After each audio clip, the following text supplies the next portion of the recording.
this past Sunday, we, as some of you may know, we did go to Buffalo Wild Wings in North Haven to watch WWE's Money in the Bank. We had for the Sports Wire, we had a decent turnout, but the place was packed. It's a great experience. Actually, we'll be there again on Sunday, August 18th for WWE SummerSlam.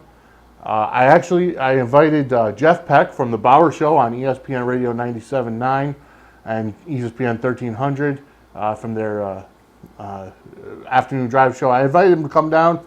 Whether he will or not, I'm not sure, but it would be great to hang out with definitely the Sports Wire crew. I will be there, and I did see our other social media guy, Chris Cahill, this past Sunday. He was there, but he was there with other people and for another reason. So, anyways, going over Money in the Bank results. Started with the kickoff show.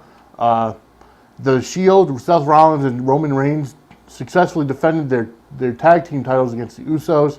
I personally thought this match should have been on the pay-per-view. It was a great match with a lot of great spots, and I'm definitely really liking the Shield. They came in, they made a great impact like the NWO did back in '96, and but they are keeping it to the same three guys. I don't want to see them expand because that would water them down way too much. So I definitely look for the Shield to keep getting a lot better. And then Ryback defeated Chris Jericho. AJ Lee kept her title, defeating Kaitlyn. That match, I feel, should have been on the kickoff show instead. The WWE, the state of the Divas right now, I've been very vocal about it. It sucks, quite honestly.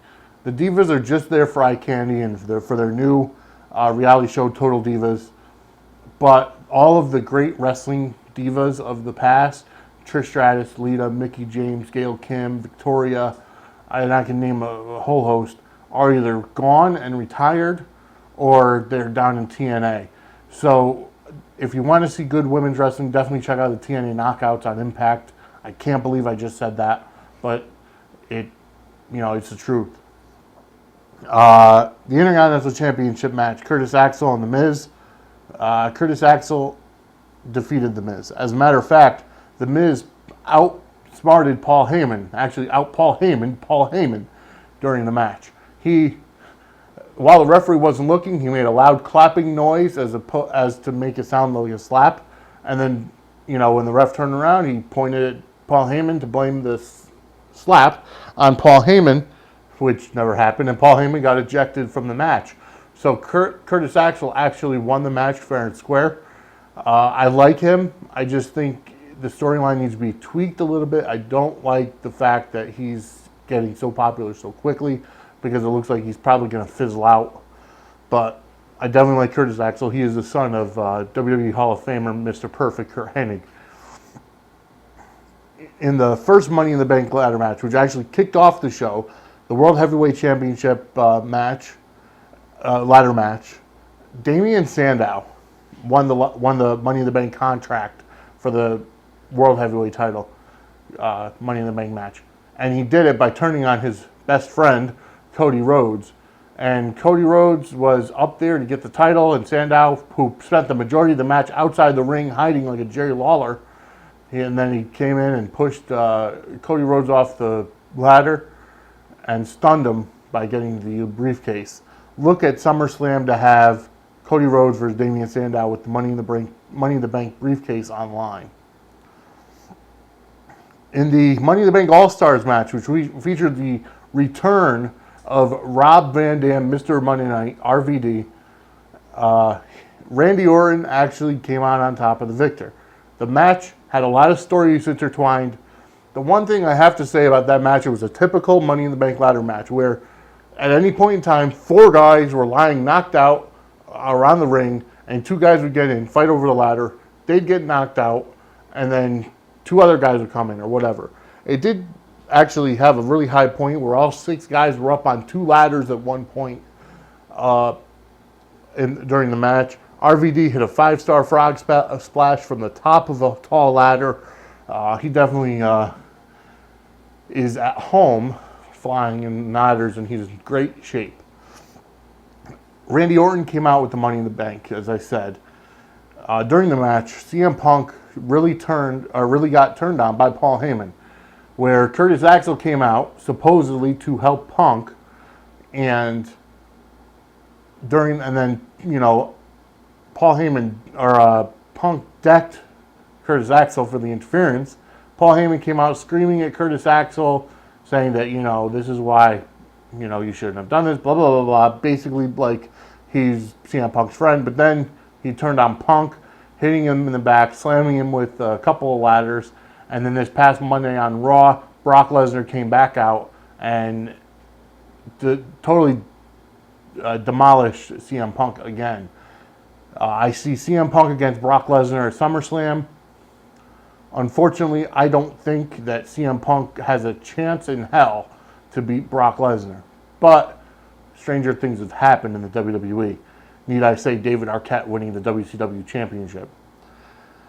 Also, for the World Heavyweight Championship match, it was Alberto Del Rio defeating Dolph Ziggler by disqualification when AJ Lee came in and right before the referee hit Alberto Del Rio with the Divas Championship. And, she was trying to make it out there was a mistake and all the drama that surrounds them. Well, Ziggler finally said it's over, it's done with, and he looked for Ziggler to be facing Big E Langston at SummerSlam because it looks like good old man cleavage. Big E Langston is going to stay with AJ Lee. And then the main event of the night, actually it was before the main event, the WWE Championship match, John Cena against Mark Henry. We all know what happened. John Cena won. He won. He defended the title successfully.